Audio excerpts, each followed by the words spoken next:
संकटनाशन श्रीगणेश स्तोत्र। नारद उवाच प्रणम्य शिरसा देवं गौरीपुत्र विनायकम् भक्तावासं स्मरेन् नित्यम् आयुकामार्थसिद्धये।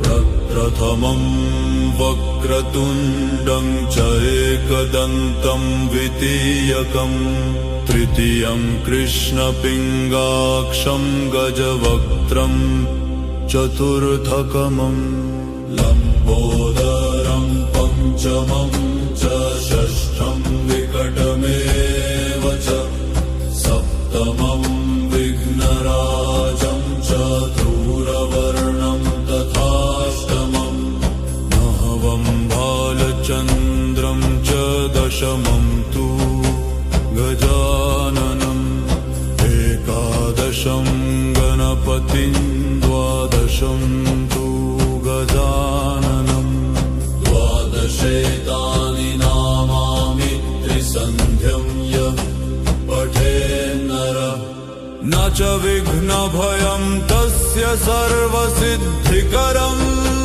प्रभो।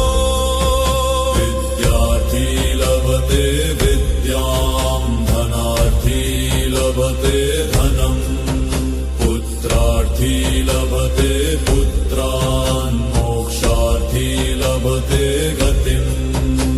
जपेद गणपतिस्तोत्रं षडभिर्मासैः फलं लभे संवत्सरेण सिद्धिं च लभते नात्र संशय। अष्टभ्यो ब्राह्मणेभ्यश्च लिखित्वा समर्पयेत तस्य विद्या भवेत् सर्वा गणेशस्य प्रसादतः।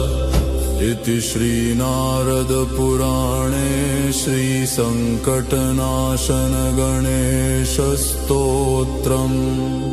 सम्पूर्णम्।